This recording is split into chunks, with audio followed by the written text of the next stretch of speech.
It's 11 a.m. guys, let's get this started. So I'm stepping in. This will be a rather brief meeting today. We're going to follow on the conversations that you guys had with the panel last week on Teams, and then Michael Tremaine and I are going to talk a little bit about council stuff just to keep you guys in the loop and abreast of what's happening in the world of the Real Estate Council, or BCREA, and our forums and whatnot. So what I'd like, first of all, I'm assuming everybody was here on last week's panel or last week's meeting when we had the panel on listing presentations. In the chat group, just give me a yes, no, that sort of thing, so I can see where you're all at.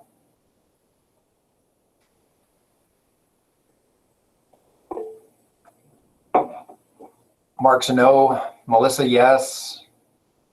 Keep them coming. Thanks, Ken. No. Lynn Bradshaw, no. Okay, Lynn.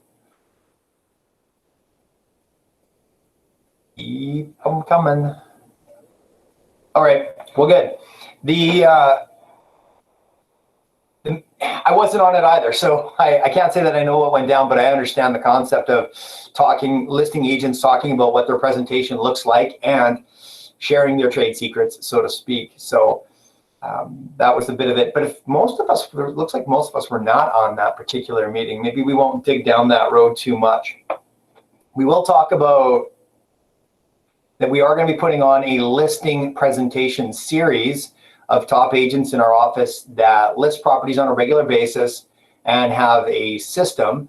So we've got one agent that has reached out to me and shared their system with me. We're going to put that into a Zoom format so they can go ahead and present it online. It'll probably be no more than an hour in length. I'm looking for a few other agents that feel like their listing game is good, really tight, and would like to share what they've been doing with other agents in our office. So if that's you, email me if you wouldn't mind. I'll just put my email in here right now. And I will interview you, ask you a few questions, and then build out a class around it so that you can go ahead and teach it online. Feel like the more you practice your listing presentation in a teaching capacity, the stronger your listing presentation game gets when you're in front of real live people, which I would attribute the bulk of my success in presentations to the amount of times that I've actually taught my listing presentation. Another thing for anyone that might be thinking, well, I don't really want to give away my trade secrets. I wouldn't worry so much about that. I think people pick and choose sort of a la carte what they might want to incorporate into their business. But for the most part, I think people are looking for confirmation that either A, they're doing the right thing, or B, that they're not missing all that much to their listing presentation. So it's not like someone's likely going to take your presentation and copy it verbatim, word for word, and then start presenting that way. And even if they did, which I have more than a couple hundred times given my listing presentation package out, even if people just swap my face out for theirs, that would be fine too, because the way they would present it would be totally different. So fear not when it comes to sharing your secrets, and just sort of settle in on the fact that you're going to gain some real good experience in teaching that will come in really handy when you're doing a live listing presentation. There's a course coming up on Thursday, and from what I understand, it might be full. Who is going to, just in the chat group, give me a yes or a no, who's coming to our property disclosure statement class in Surrey on Wednesday? It's between 1 and 3 p.m.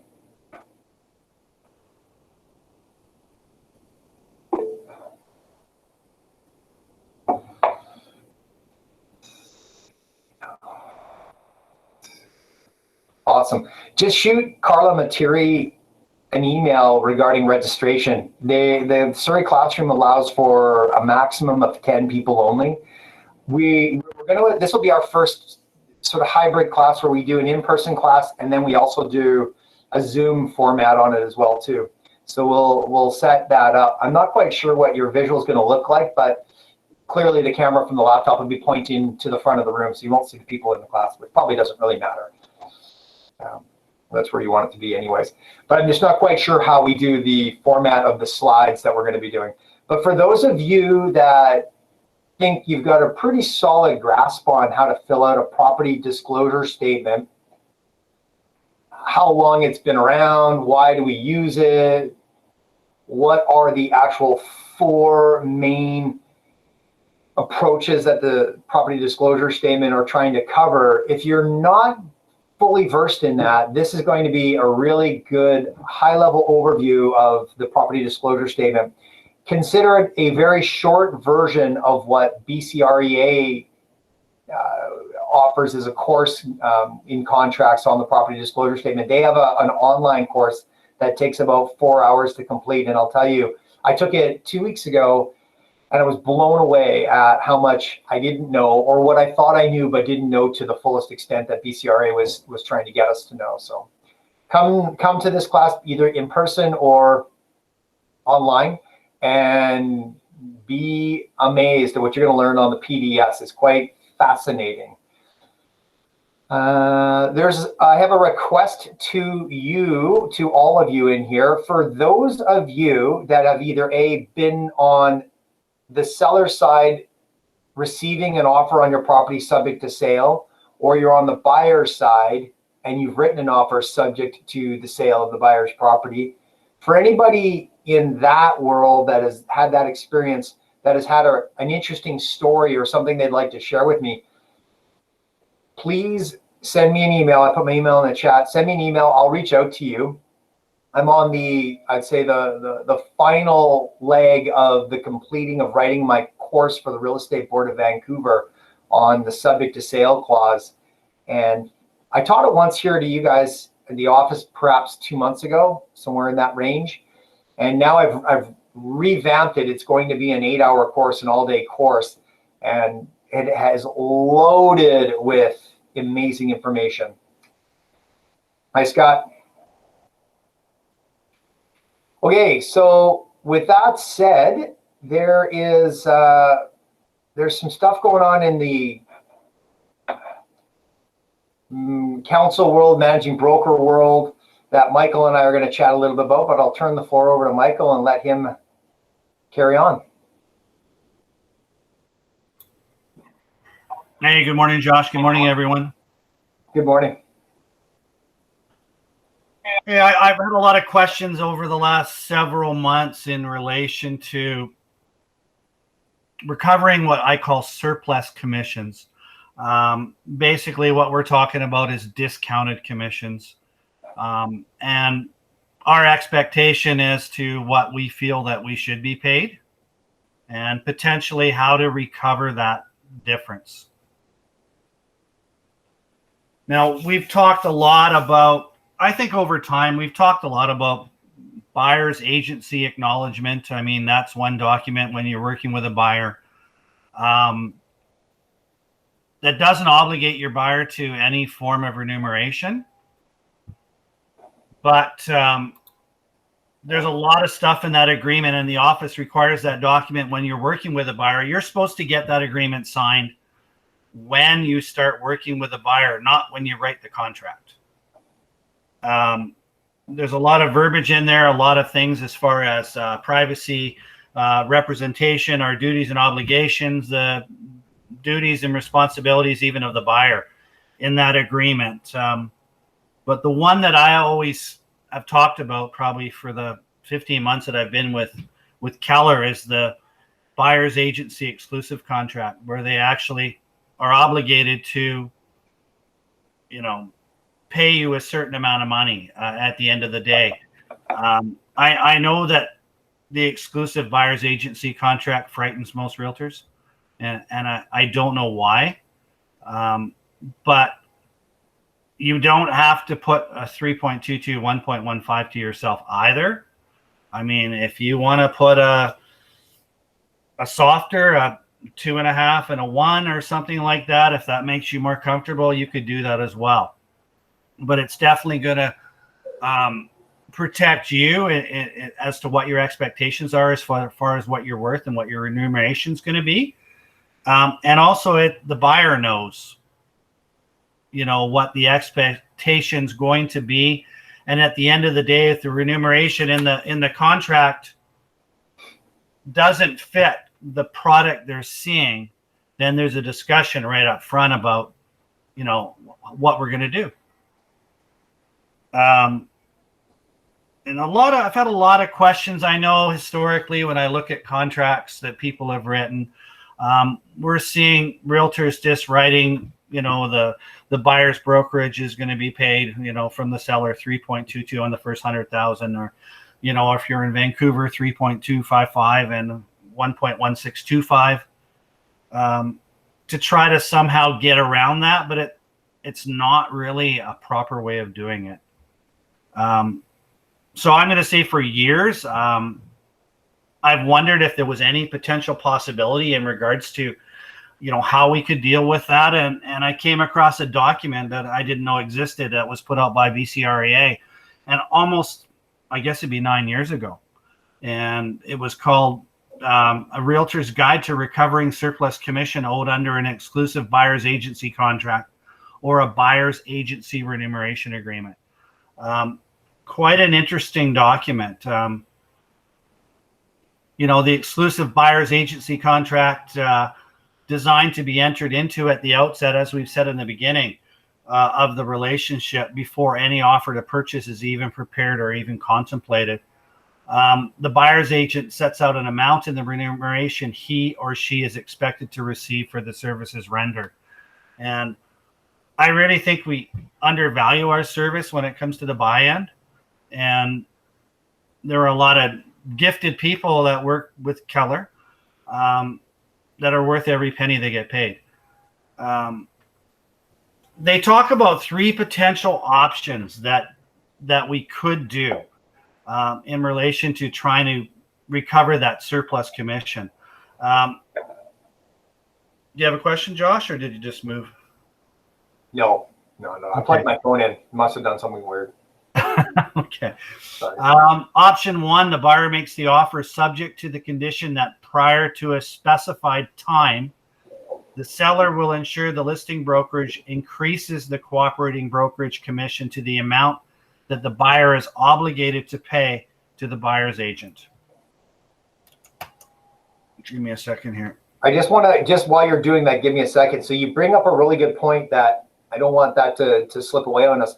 There's a general mistake that we make when we, and I say we, because I've made this one where I've increased the amount of commission in the contract of purchase and sale, which, in itself, I don't think it's debatable that that's not the correct way to do it, in spite of whether we've done it that way or not. Yeah. But we're asking the seller to pay you a higher commission, when in fact, we're going around this the wrong way. We're not going in through the front door on that one. The seller made an agreement with the brokerage as to how much money that they're going to pay. So what Michael just said will likely speak to that. I'll let you carry on. So under that option, you'd have a subject in your contract, subject to the buyer verifying on or before a certain date that the real estate brokerage representing the seller has increased the commission being offered to the real estate brokerage representing the buyer to the amount of whatever that percentage would be, and that conditions for the sole benefit of the buyer. So we're not just inserting a statement, as Josh suggested a minute ago. It just sounds like kind of being greedy, just throwing this amount in there. We've actually got a condition that's for the sole benefit of the buyer. And being that if he signed a buyer's agency contract, I mean, he's obligated to us for a certain amount, and he's telling the seller, we've got to come to an agreement where the listing brokerage increases the selling commission on that listing. Now, before discussing with the buyer an insertion of this type of subject condition clause, the buyer's agent should consult the MLS rules they talk about to determine what rules, if any, might affect the use of the subject condition. I'm not aware of any rules where that would become applicable.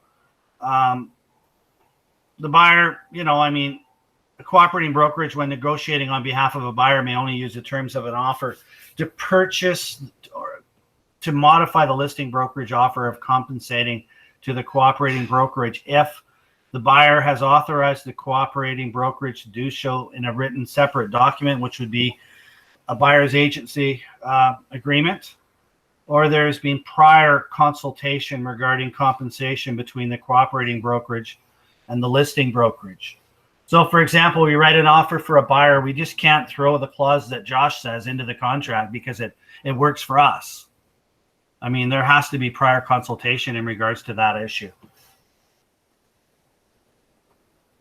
I mean, there's always a chance, I guess, the listing brokerage, one of the problems with that is they could just say, we're not, no, you know, that it's not negotiable. That's always a fear that we run into.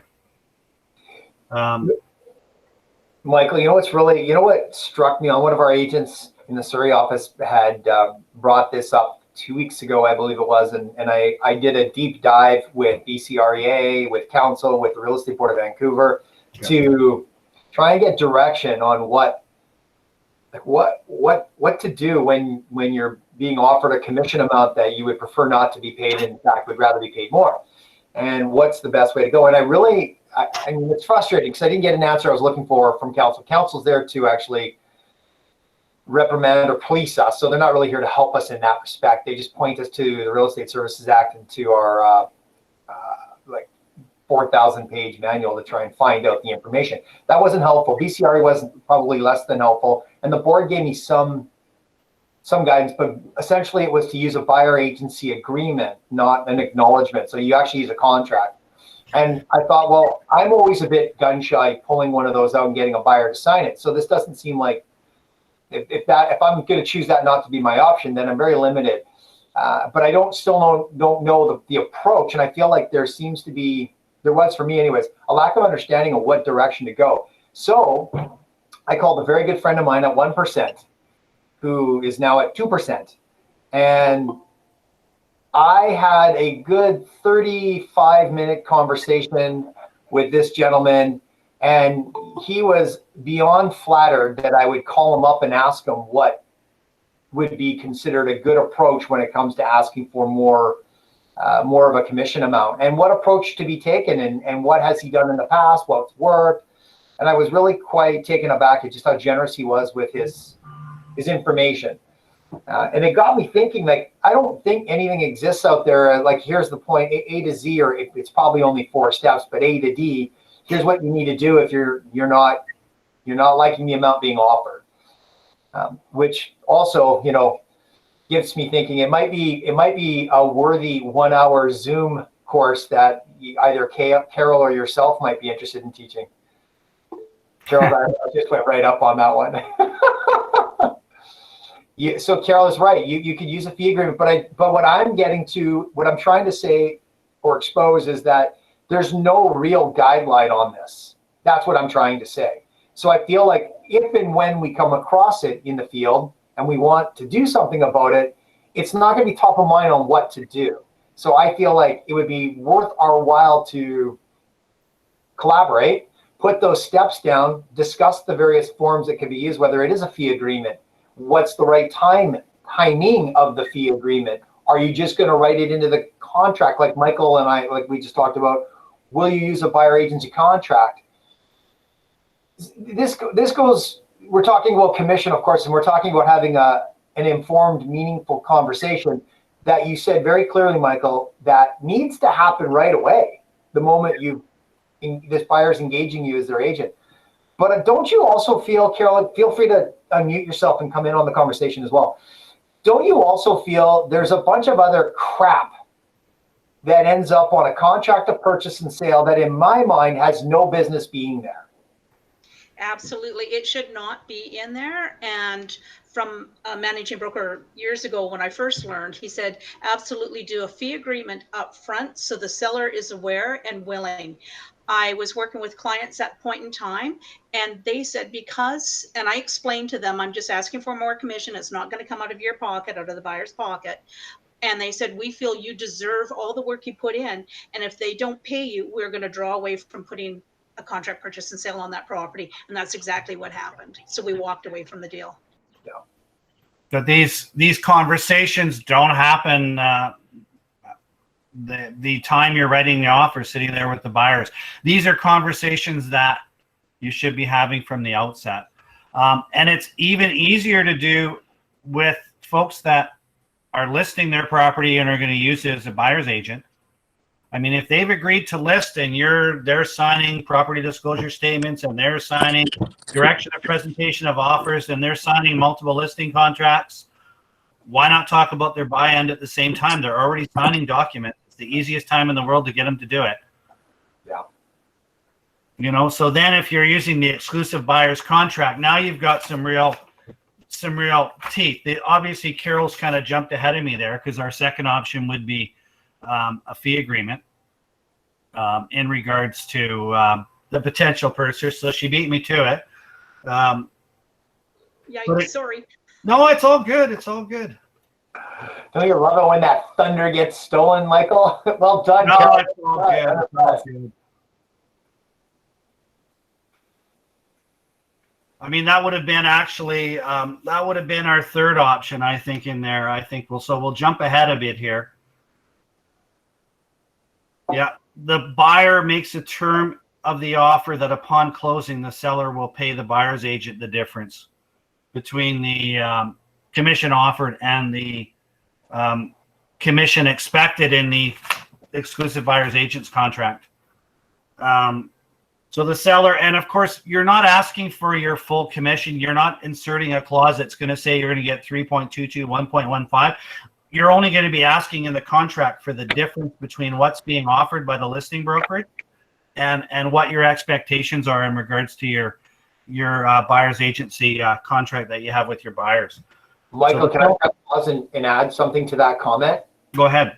So that's a really important part that you just mentioned, because what typically happens when we insert our commission amount or the expected commission amount that we would love to receive into a contract of purchase and sale, that isn't really even, your interest shouldn't even be in there. That's a buyer interest and a seller. That contract is for those two, not for your commission. That was dealt with on the listing contract.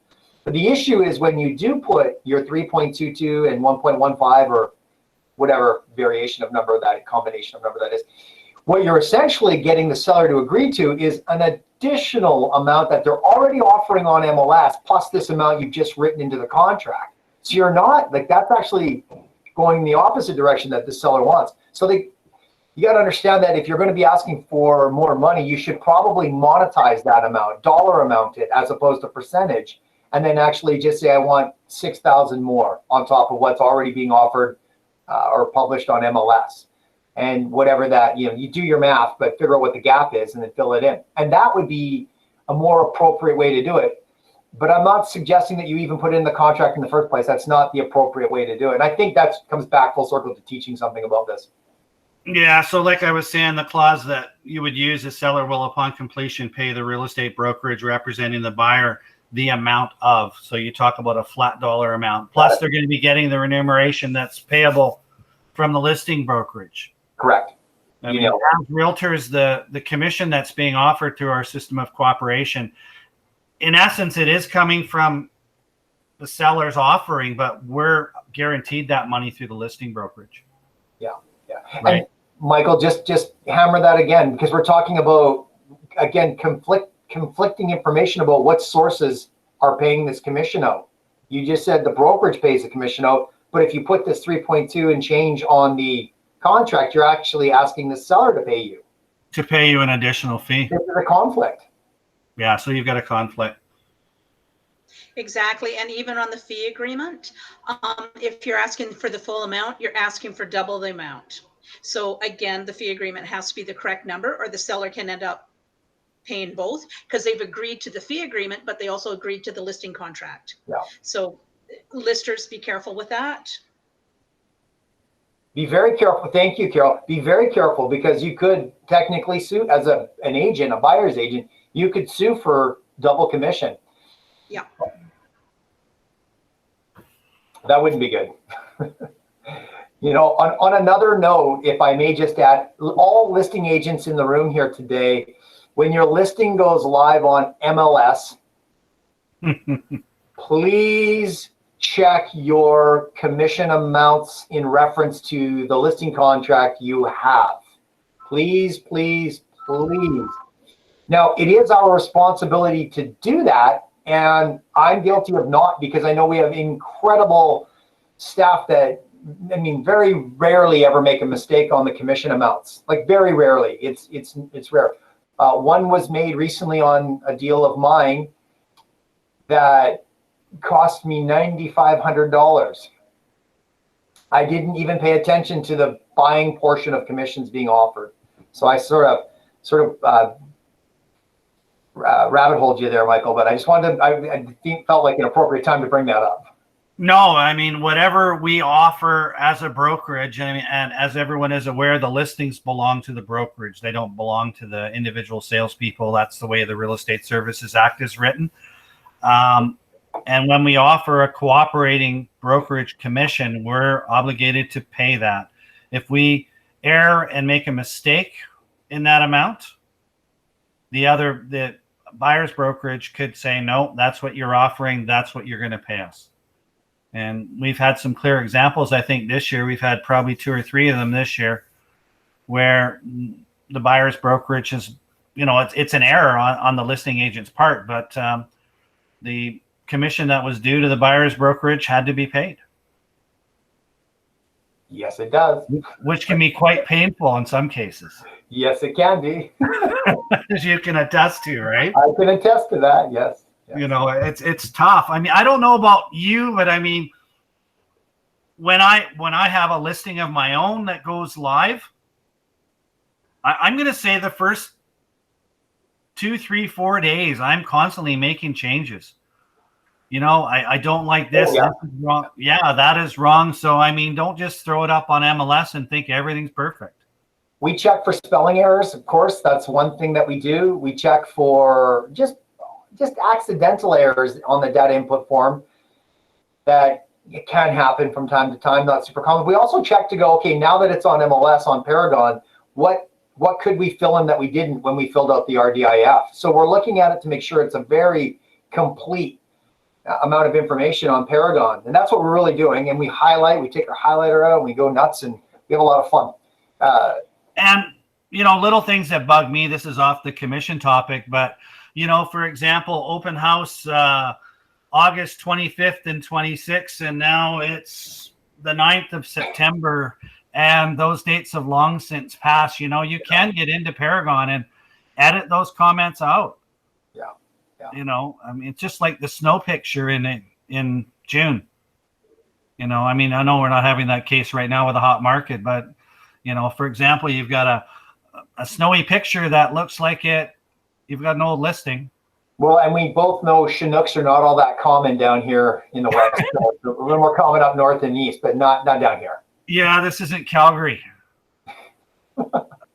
So to reiterate everything we kind of talked about, have your buyer sign either a buyer's agency acknowledgement agreement. I mean, that's the office already makes it mandatory, but you're not getting them to sign that agreement at the same time they write an offer. That should be done from the outset. And we're in complete control of where this goes. I mean, I had a system before where, the first visit, for example, I met my clients at the office. I would go through the whole process, the whole buying process, especially when they were new. And, in those days, I would agree to take them out. And the first time they wouldn't sign anything.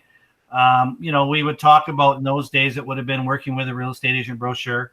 But I would tell them right from the onset that if this relationship is going to go forward, we're going to sit down. Here's a copy of a contract, and we're going to have to, you're going to have to sign something to obligate you. And not only does it obligate them, but it also tells them what I'm going to do for them and what my expectations of them. It talks about privacy. It talks about a lot of things in there. So we talk about signing an agreement from the beginning. And if you can't get them to pay money, then you can use the buyer's agency acknowledgement, because that's an important document that read through it. I mean, there's all kinds of information there that pertains to our relationship with our client. And then obviously if you have that agreement signed, I mean, you could be talking about, we're going to talk about what the remuneration is going to be to my company. And if there's an expectation that it doesn't meet sort of what I feel I'm worth, then we're going to talk about what's being offered in the commission on the property they want to buy, and about how we're going to recover the surplus money that's owed to our brokerage. Michael, yeah. Can I ask, can the on the buyer's agent agreement, then they could put in that the commission will be paid by the seller, and the remaining one from expectations can be done on a fee agreement? You could write that in there, so the seller doesn't feel obligated that they're going to pay anything. Oh, you mean, yeah, you could. I mean, if you're really a fearless realtor, which we all are, right, Josh? Yes. No fear. Yeah, you could sway it in such a way and say, this is my expectation of what I'm going to get paid. And if you've actually got the big one, the buyer's agency exclusive contract, and you've got exactly what your expectations are, and then you tell the buyers right from the onset, if you want to buy a property that's being offered a commission different than that amount, and we don't call it a discounted commission, we don't call it a reduced commission, because we don't want to get into trouble with the Competition Bureau. A commission that's different than what my expectations are, you could tell them right from the beginning, then you're going to have to be cutting a check to the brokerage for the difference. Is that where you were going, Carol? No, where I was going, that they wouldn't be responsible for it, but I would be asking the seller to up the commission to a typical commission via fee agreement. Okay. Do you know? Go ahead, Carol. Finish your thought. Yeah, and then that way, because sometimes the buyer's thinking, well, you know what, I don't have to pay commissions. But some buyers do, especially builders, or developers are looking for something. So it's kind of like a finder's fee, where your typical buyer is saying, hey, I'm not going to assign a commission amount. Doesn't that come from the seller? That's an interesting argument. I mean, I know some people in the industry that say that despite there's listing agreements and there's commission amounts on those listing agreements, at the end of the day, the buyer really pays the commission, because it really comes out of the money that they offer, right? Out of the proceeds to the sale, right? That's a very, very, very end user perspective, and not wrong. Like that, ultimately the buyer paid the seller the price. The seller took the money that they received from the buyer and then paid out expenses. Commission is one of them. So there's a lot of different ways you could skew this or slant this towards your clients in order to do it. I mean, if you're going to say under the buyer's agency acknowledgement, for example, I mean, they haven't signed the one that ties them to a certain amount, you can say, well, again, we had those conversations from the beginning, what my expectations of what I'm worth is. And at the end of the day, if we go to purchase a property for you, and there's different expectations in that MLS listing, then, with your permission, I want to be able to put together a fee agreement to proceed, and if you're going to do that, it's really nice if the fee agreement precedes the offer. Because I know that if you never have the conversation, whatever, and the listing agent, and I'm going to say it's one of those alternative model companies, and you haven't even had the conversation with anybody, what's the first thing that's never going to come back? Commission. You're going to get a counter offer coming back on the offer, but you'll never see the fee agreement again. Yeah, that's right. Yeah. So it's constantly having, I guess, confidence that you can get paid what you're worth,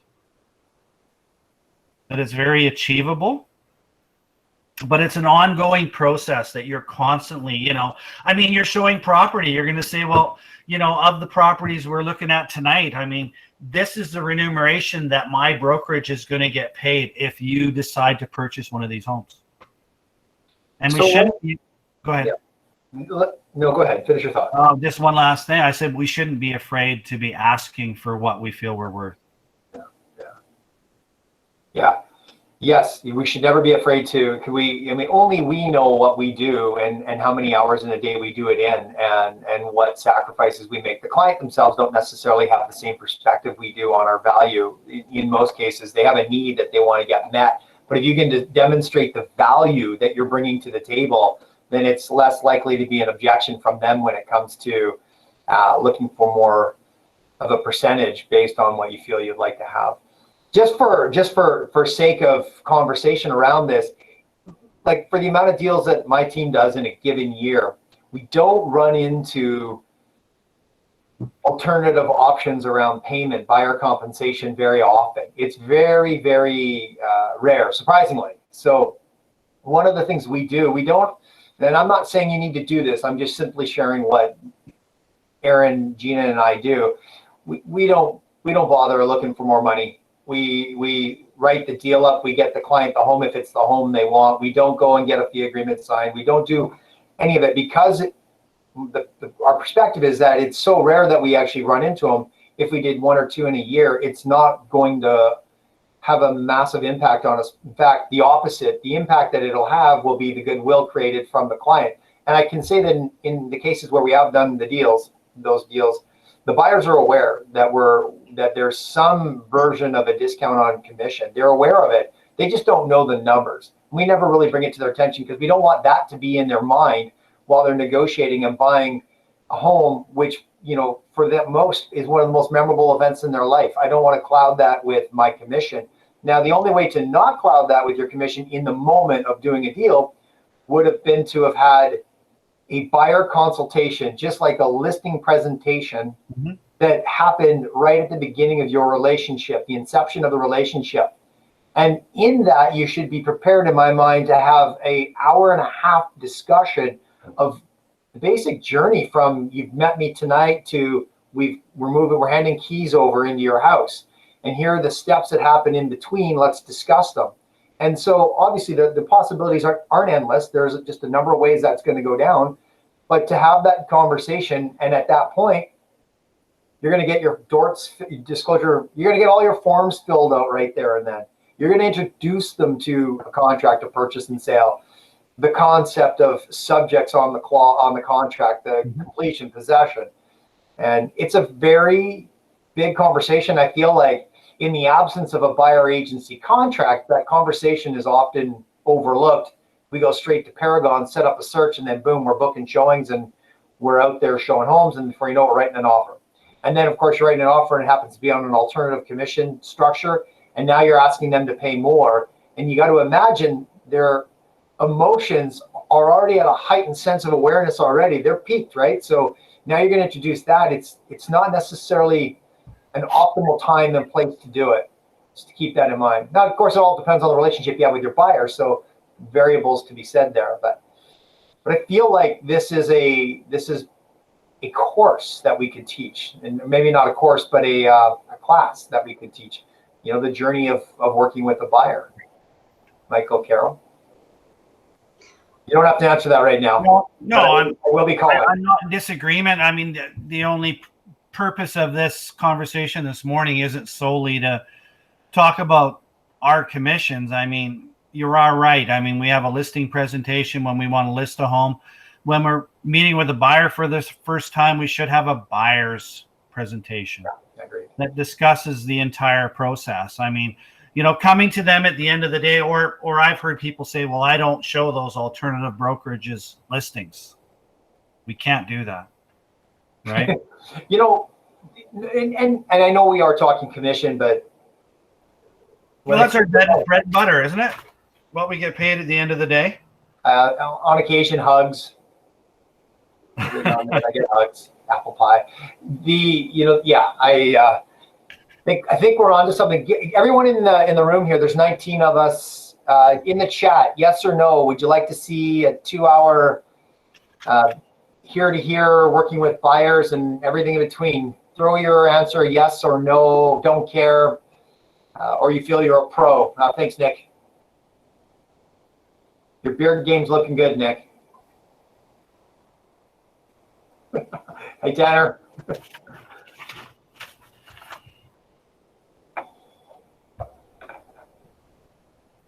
See, when we talk about the alternative models, I mean, one of the clauses right in a relationship agreement is make the buyer aware of the properties located in the market area listed with the multiple listing service for the market area. So in other words, you can't not tell them about properties that are listed that are an alternative model, you know. I So think we should introduce those forms. Carol, Michael, I think we should have a buyer agency contract, a buyer agency acknowledgement form, a fee agreement form. You know, off the top of my head, I can't think of others that really speak to either commission. well, there's even a cancellation form by the Fraser Valley Board that's put out to decide if you're canceling an exclusive buyer's agency Of agreement. course there is. That would be one that you would bring in there. Also, Michael, that form that you talked about from BCRA, that 9-year-old form, didn't know it existed. Would love to see that. I think we should really collaborate on this and then put our minds down on paper and go, okay, look, we've got a structure, we've got a framework. Let's teach this sucker and see where it goes. I think we can really raise the level of professionalism for you guys by having some framework. And if we can record this as well, then you got a point of reference to go back to, which I think, you know, that certainly doesn't hurt. I'm seeing. Yeah, and it's being transparent with our clients, period. Yeah. That's the biggest focus, is the fact that you've had these discussions all the way along and they're not being hit in the side of the head with all of a sudden you saying, hey, what about me? Can I just add, Michael, like when you say that comment right there, makes me think of, first of all, you know, the contract of purchase and sale is likely the first time that they're being told to go get independent legal advice. It's the first time they may have heard about property transfer tax, but it shouldn't have been the first time. It's the first time they may have heard that room sizes, square footage, or approximate if important to the buyer. What if they knew that in advance and were looking at houses and so like these would be, I think, helpful and useful. So Colin, what are you saying, sir? Comment there. Yeah, yes, he's right. So this is in the buyer agency acknowledgement is what throws me. The designated agent will not be obligated to make the buyer aware of any and all properties that meet the buyer's requirement. What that speaks to, Colin, specifically are properties that would have been listed privately or say on Craigslist. Like you may not be looking in those areas. So to meet the standard of being able to make a buyer aware of all properties that meet their criteria, it's not possible. And that's why that exists. It's to go to the properties that are being sold privately or on a different source, Kijiji, Craigslist, wherever else someone might sell privately.